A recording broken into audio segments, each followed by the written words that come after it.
Luis Fernando Londoño ha trabajado toda su vida en la televisión. Hoy cumple una labor más importante, la de preservar un gran valor histórico y cultural no solo del municipio de Calarcá, sino de todo el departamento. Aquí está la historia del Museo Gráfico Audiovisual, que a cuidados de Luis Fernando Londoño ha renacido de las cenizas para contar un poco de historia a cada uno de sus visitantes. Recuerdo que de niño mis abuelos me llevaban al matiné de los domingos. Eran tiempos en Armenia del Teatro Bolívar, el Llanudo y el Yuldana. De eso hoy en día nada queda. El primero se lo llevó el terremoto. Al segundo un misterioso y supuesto accidente que terminó en un incendio. Al último lo ahogó el comercio, o quizás las escasas entradas de los espectadores. Siempre me pareció y me sigue pareciendo mágico el mundo de las imágenes. La trama del negativo y los fotogramas en movimiento. Los recuerdos guardados en plástico y delgadas capas de película o fotografías, la persistencia de la memoria, la única prueba de nuestra existencia para las generaciones venideras. Como un pequeño e insignificante homenaje a esa época, quise echar un vistazo atrás, al pasado, a lo que ya no será nunca, y el único lugar, aparte de internet para hacerlo, es el Museo Gráfico del Quindío, ubicado en Calarcá. Esta máquina de sueños y del tiempo fue fundada el 13 de noviembre del 2006 por Luis Fernando Londoño, un todero del audiovisual. Su pasión por audiovisual comienza desde los 10 años, cuando empezó a coleccionar fotos, pero el sueño de trabajar en esta área se hizo realidad en 1970, cuando, como muchos jóvenes de hoy que ven en Bogotá la meca de sus sueños, partió a la capital de la República haciendo lo que muchos jóvenes de hoy hacen en la meca de sus sueños, cargar cables. Su pasión y curiosidad por su trabajo lo llevaron a capacitarse, y en 1973 regresó para trabajar en la Universidad del Quindío. Recuerda con cierta ironía y crítica esa época, ya que para ese entonces el claustro universitario fue pionero a nivel nacional en la incursión de la televisión a color, y él hacía parte del selecto grupo. De eso ya nada queda, y la burocracia y la politiquería, los malos manejos que no faltan en este tipo de entidades, dejan como resultado todo lo contrario: el atraso total de la universidad en lo audiovisual. A ver, la afición por la imagen y ese gusto por la imagen nace a raíz de que mi papá en alguna oportunidad tuvo un teatro aquí en el municipio de Calarcá, y desde muy niño pues me gustó siempre la parte de la gráfica. Entonces empecé a coleccionar fotografías de la familia, luego con las amistades, y ese archivo día a día se fue creciendo hasta que llegó un momento en que hubo que mostrarlo. E hice la primera exposición fotográfica en el municipio de Calarcá en el año 2000.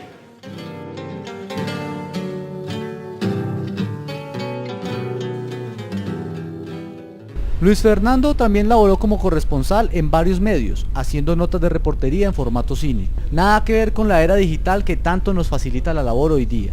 Hizo programas de opinión, turismo, cocina, y en esa ardua carrera a la par coleccionaba todo el material aquí presente que llegara a sus manos, y en el 2000 logró llevar a cabo su primera muestra, trabajando luego muy duro para llegar a su máxima satisfacción, la creación del museo.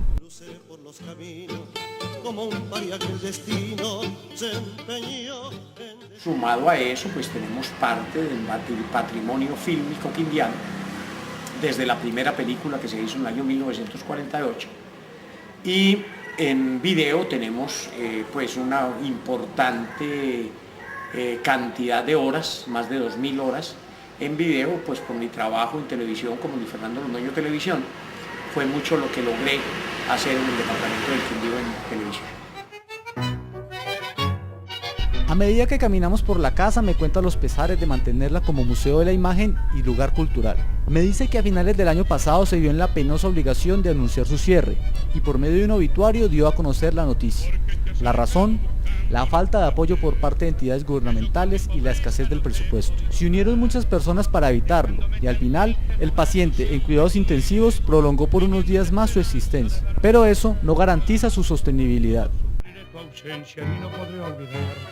El Museo Gráfico ha sido un esfuerzo, digo, familiar, porque en esto pues tiene que uno incluir y tener la complicidad de la familia para poder mantener un espacio de estos, y lleva cerca de 4 años, pero siempre ha tenido la necesidad económica que en muy pocas oportunidades se le ha dado la mano, más que todo el departamento del Quindío, pero por parte del municipio de Calarcá no se había manifestado absolutamente ningún apoyo, que nos hizo que hiciéramos una protesta a nivel de carteles fúnebres para solicitar ya un apoyo, pues, ejerciendo esa presión. El último día que habíamos dado ya como para el cierre definitivo, el señor alcalde me manifestó su interés de colaborar y efectivamente lo hizo. Salimos de esa deuda que había acumulada de arrendamientos y ya el señor alcalde se comprometió a darle sostenibilidad y continuidad al Museo Gráfico. Esperamos de que estas promesas se cumplan y para poder tener permanentemente el museo al servicio de la comunidad. Entre sus cigarrillos y los pasillos de la casa, Luis Fernando me va mostrando la colección de cédulas de ciudadanía que logró salvar de la quema a la que estaban condenadas por parte de un registrador en 1997. La mediación para que terminaran en su poder tuvo cierta influencia política, ya que en ese entonces trabajaba como periodista en el noticiero del Senado. Entre las cédulas apelmazadas y de tamaño engorroso encuentro algunas de los años 50. En aquel entonces los ciudadanos colombianos podían tener una cédula diferente en cada municipio, pero eso terminó a finales de la dictadura del general Rojas Pinilla y se conservaron guardadas luego como ahora, solo que sin ser expuestas al público como parte de un patrimonio histórico. Me habla de las diferencias en el proceso de edición del video, en el antes y en el ahora, y siendo más prácticos me muestra cómo era esa labor. No queda duda, pero así se hacían las cosas en esos buenos tiempos, nada que ver con el presente. Aquí en este lugar todo llama la atención, es como una máquina del tiempo, y entre esas maravillas encuentro un proyector de cine de 16 milímetros de hace 60 años que todavía funciona, y nos permite ver el principio del género documental, la férrea pelea entre un tigre y un león, en unos ángulos de cámara para la época, incluso ahora, casi imposibles de realizar.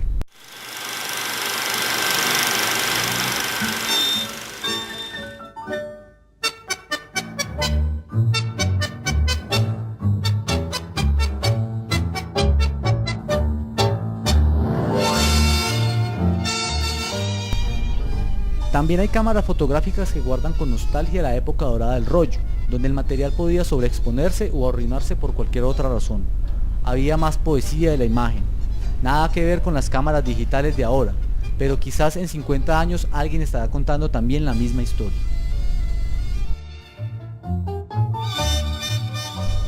Sombreros militares de otras partes del mundo, retratos de personajes ilustres del país, teléfonos de discos, fotografías que para su época solo podían ser tomadas para gente rica, ya que los costos eran un tanto elevados, hacen parte de la enorme colección.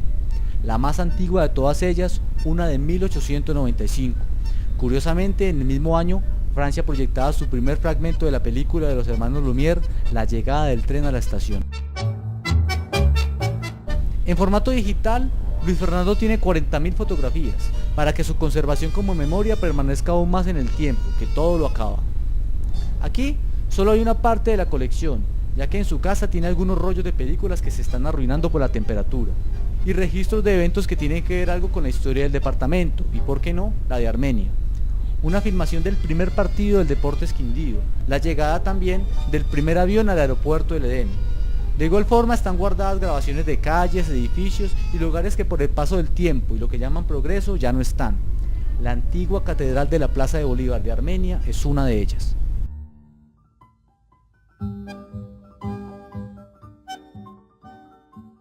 Y las visitas de quindianos son pocas. Digo pocas, pues que debía ser muchísimo más. Si uno mira el libro de asistencia, uno encuentra que la gente casi toda es de Bogotá, de Bucaramanga, del Valle, extranjeros de todos los países del mundo, que vienen y se admiran y conocen nuestra cultura a partir de una fotografía. Me voy con la promesa interior de volver antes de que la falta de presupuesto obligue al cierre del museo y se pierda la enorme colección en la memoria de un país que no la tiene. Por ahora regresamos al futuro, dejando atrás un lugar embrujado, protegido por un guardián obsesionado en sus fotografías, videos y demás antigüedades. Quizás en algún lugar de su colección tiene la máquina del tiempo que no me quiso mostrar. A lo mejor cuando vuelva me deje usarla, para regresar al matiné de los domingos en compañía de mis abuelos.